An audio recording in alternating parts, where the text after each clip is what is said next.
సైన్యములకు అధిపతివగు యెహోవా, నా రాజా, నా దేవ, నీ బలిపీఠము నొద్దనే పిచ్చుకలకు నివాసము దొరికెను, పిల్లలు పెట్టుటకు వానకోవెలకు గూటి స్థలము దొరికెను.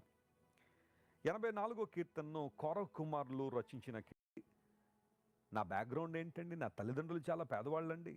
నేను పెరిగిన గ్రామం చాలా పేద గ్రామం అండి. నాకు సరైన బ్యాక్గ్రౌండ్ లేదండి, సరైన ఎమ్యూనిటీస్ లేవండి, సరైన ఫెసిలిటీస్ లేవండి.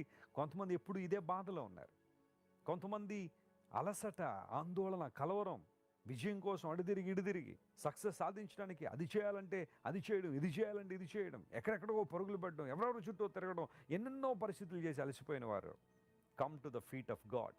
దేవుని దగ్గరికి వచ్చాయి. ఆయన పాదాల దగ్గర నీకు విశ్రాంతి ఉంది. ఆయన పాదాల దగ్గర నిన్ను కేర్ చేస్తున్నాడు. ఆయన నీ గురించి ఆలోచన చేస్తున్నాడు. ఆయన నువ్వు లోకం దృష్టిలో బలహీనుడివే కావచ్చు, కానీ దేవుని దృష్టిలో మాత్రం కాదు. ఆయన